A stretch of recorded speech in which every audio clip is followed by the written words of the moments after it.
like money.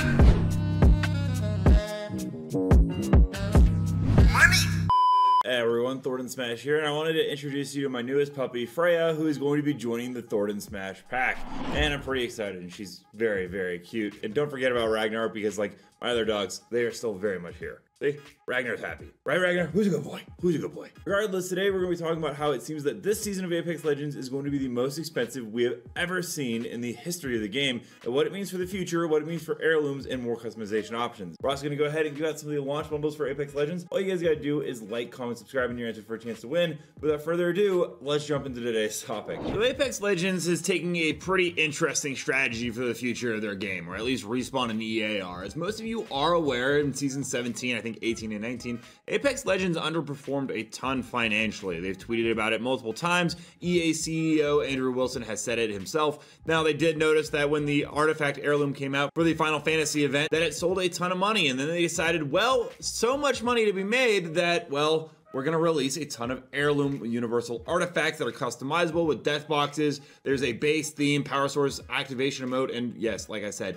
those death boxes. And you will now have to use these so expensive artifact shards, which are kind of interesting. You can see the prices here. 10 shards is $12.95. You get 50 for 50 bucks, and then 110 for $100. Important to know that you will get 10 free ones for the battle pass, but you still have to buy it. And don't get me wrong, these artifact heirlooms do have a lot of customization, as you can see on screen here. There's a lot of different variations, and overall, it's an interesting idea on how to move forward. A Twitter user known as Bias12 actually went ahead and put up some math showing that the exotic shards to get everything unlocked is basically the same as a regular heirloom. And while I can understand that a little bit, the new Mythic shop has me kind of really not understanding what exactly their mental or idea here was. They put in the Flatline skin and the R99 skin from the Season 4 and Season 7 Battle Pass skin, two very popular ones, and recolored them. Recoloring old Battle Pass skins are fine. The Flatline challenges last season were phenomenal. I will say I agree with Kralrindo here a ton. It is absolutely insane that they are charging essentially 40 bucks for a skin that you were able to get into a Battle Pass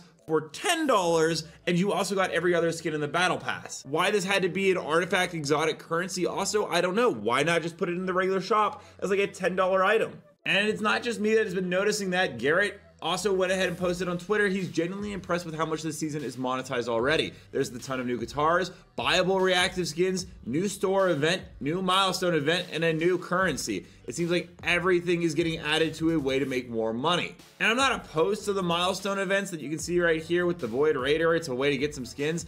I don't like this system compared to the collection event ones where things weren't locked behind a loot box, because you have to purchase the pack and you're not guaranteed to get the skin you want. This is literally gambling. I thought we got rid of this in the Iron Crown collection event when Respawn themselves admitted that they messed up by doing that system. Don't get me wrong, there is a ton of great stuff. Like for instance, there's new altar challenges where you can unlock an altar thematic pack. You have a chance to get some rare stuff in it. New free stuff is always nice. The shop will always be there for people that want to spend money, I guess, a little bit more fiscally. Though I will once again say, things in Apex Legends are becoming more and more overpriced. And some people are wondering, well, what about future heirlooms? Well, we do know that there is going to be a Pathfinder Prestige skin. There's obviously going to be an heirloom recolor in the future. Season 22 is going to be Bangalore. We don't know anything about this season's heirloom recolor or if we're actually even getting one.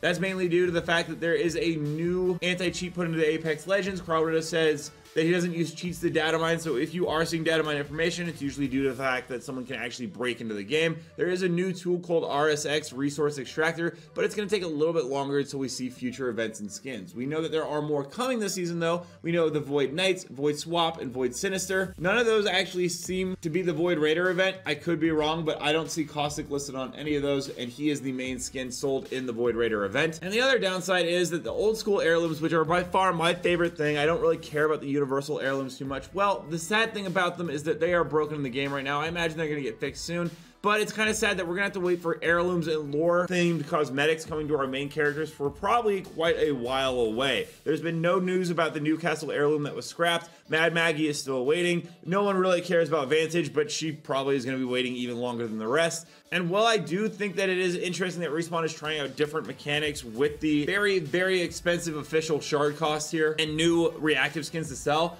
I would like to see it more affordably priced, because $50, like Kral said, for a skin again is absolutely ridiculous. And I would rather see them go into a different direction with cosmetics. This just feels like a little bit soulless and maybe trying to milk the last dollar out of the player base. as opposed to actually giving us great value and content with the cosmetics being brought into the game. Let me know down below, what are your guys' thoughts on the future of Apex Legends and the future customization? What do you think of Freya? Do you think she's pretty cute, or are you a Ragnar Lagatha or Kitten fan in the background? And also, don't forget to check out the editor's videos in the top left corner, and as always, Legends, keep slaying the Outlands. I'll see you out there.